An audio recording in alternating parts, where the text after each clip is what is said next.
கர்த்தர் ஒருவருக்கே ஸ்தோத்திரம் உண்டாவதாக. May all glory be to God's holy name today. 2025 July மாதம் 20ஆம் தேதி ஞாயிற்றுக்கிழமை. Today is 28th month of July, the year 2025, a good Sunday morning. இயேசு கிறிஸ்துவின் நாமத்தினால் இந்த வார்த்தைகளை அறிந்து புரிந்து முழுமையான கீழ்ப்படிதலோடு உடைய சித்தம் செய்ய கிருபை செய்வீராக. In the name of Lord Jesus Christ, let us realize His word of God and let us live with complete obedience to God in our life. Amen. Amen. என்னுடைய பிரசங்க தலைப்பானது, The topic of our message today is அரைகுறையான கீழ்ப்படிதல். partial obedience to God. 1 Samuel 15வது அதிகாரத்தில் சவுலின் அரைகுறையான கீழ்ப்படிதலை பார்க்கின்றோம். In 1 Samuel chapter 15 we see Saul's partial obedience to God. தேவ பிள்ளைகளே, நம்முடைய கீழ்ப்படிதலையும் சற்று சிந்தித்து பார்ப்போம். My dear children of God, let us reflect our obedience to God. 1 Samuel 15:1-3 வரை. The book of 1 Samuel chapter 15 verse 1 to 3. பின்பு சாமுவேல் சவுலை நோக்கி, இஸ்ரவேலராகிய தம்முடைய ஜனத்தின் மேல் உம்மை ராஜாவாக அபிஷேகம் பண்ணுகிறது கர்த்தர் என்னை அனுப்பினாரே. இப்போதும் கர்த்தருடைய வார்த்தைகளின் சத்தத்தை கேளும். சேனைகளின் கர்த்தர் சொல்லுகிறது என்னவென்றால், இஸ்ரவேலர் எகிப்திலிருந்து வந்தபோது அமலேக்கு அவருக்கு வழிமறித்த செய்கைகளை மனதிலே வைத்திருக்கிறேன். இப்போதும் நீ போய் அமலேக்கை மடங்கடித்து அவனுக்கு உண்டான எல்லாவற்றையும் சங்கரித்து அவன் மேல் இரக்கம் வைக்காமல் புருஷரையும் ஸ்திரீகளையும் பிள்ளைகளையும் குழந்தைகளையும் மாடுகளையும் ஆடுகளையும் ஒட்டகங்களையும் கழுதைகளையும் கொண்டு போட கடவாய் என்கிறார் என்று சொன்னான். And now there was a man of Benjamin whose name was Kish, the son of Abiel, the son of Zerah, the son of Bechorath, the son of Aphiah, a Benjamite, a mighty man of power. And he had a son whose name was Saul, a choice young man and a goodly.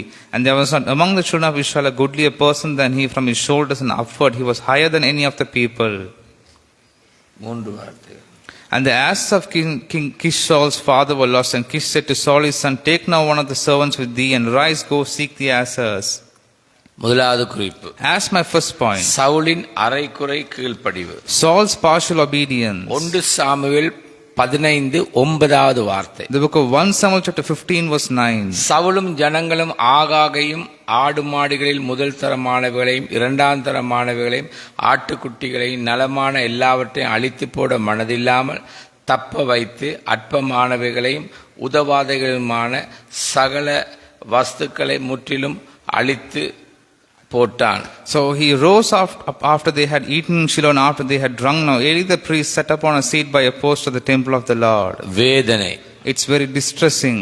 1 Saul தாழ்நிலையை நோக்கி சென்று கொண்டிருந்தான். One Saul was going in the direction of dishonor and disgrace. 2 கொடுக்கப்பட்ட வேளையில் அரைகுறையான கீழ்ப்படிதலே காணப்பட்டது. He showed only partial obedience in the task that was given to him. 3 முடிவை பார்த்தால் கீழ்ப்படியாமையே அடிமட்டம் வரை காணப்பட்டது. The end shows that disobedience has caused Saul distress in his life. 2வது குறிப்பு. As my second point, மனவேதனை அளித்தது. it gave heartaches. 1 Samuel 15:11. The book of 1 Samuel chapter 15 verse 11.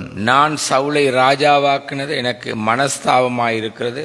அவன் என்னை விட்டு திரும்பி என் வார்த்தைகளை நிறைவேற்றாமல் போனான் என்றார். அப்பொழுது சாமுவேல் மனம் நொந்து முழுவதும் கர்த்தரை நோக்கி கூப்பிட்டான். And she vowed a vow and said, O Lord of hosts, if thou wilt indeed look on the affliction of thine handmaid and remember me and not forget thine handmaid, but will give unto thine handmaid a man child, then I'll give him unto the Lord all the days of his life, and there shall no razor come upon his head.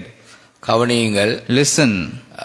சவுலுடைய அரைகுறை கீழ்ப்படிதல் due to Saul's partial obedience to God, தேவனுக்கே மனவேதனையை கொண்டு வந்தது. there was heartaches for the God.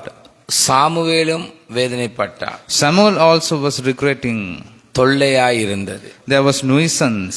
தேவனுக்கும் தேவ பிள்ளைகளுக்கும் தொல்லையும் மனவேதனையும் தான். There will be nuisance and heartaches for the children of God. நம்முடைய நிலை எப்படி இருக்கிறது? Observe what our status is.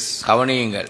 Listen to this carefully. கீழ்ப்படிதலற்ற மனநிலை, we have a disobedient mood. அதன் விளைவாக உண்டாகும் கலகம், as a consequence we have confusion. இது தன்னைத்தானே சார்ந்திருக்கும் அடங்காத்தன்மை பொல்லாத பில்லி சூனியத்திற்கும் இசைந்திருக்கிறது. This type of mood is centered around oneself. The uncontrollable spirit complies with witchcraft. சிலை வணக்கத்துக்கும் சிலை வணக்கமும் போன்றதா இருக்கிறது. This is like idolatry. இது கீழ்ப்படிதலற்ற மனநிலை. This is a disobedient mood. எச்சரிப்பு, Be warned. மனம் திரும்புவோம், 100க்கு 100 கீழ்ப்படிவோம். Let us repent, let us obey God 100%. இயேசுவின் நாமத்தினால் இந்த பரிசுத்த ஞாயிறு நாளிலும் In the name of Lord Jesus Christ, in this Sunday morning, பரிசுத்தத்துக்கு அமைய பரிசுத்தப்பட எங்களுக்கு கிருபை செய்வீராக. let us become holy according to our holiness. கொண்டாட்டங்கள் தான் அதிகமாயிருக்கிறது. There are celebrations in these days very high. சந்தோஷங்கள் தான் அதிகமாயிருக்கிறது. There are a lot of happiness in these days. தங்களை சந்தோஷப்படுத்த மற்றவர்களை சந்தோஷப்படுத்துகிற காரியங்கள் பெருகிவிட்டது. There are activities that make others happy and make themselves happy. பரிசுத்தப்படுகிற ஒரு உணர்வையும் உயிர்ப்பையும் கட்டளையிடுவீராக. You give us power and your mood to so that we can become holy in our life. இயேசுவின் In நாமத்தில். the name of Lord Jesus Christ. Amen, amen. Amen, amen.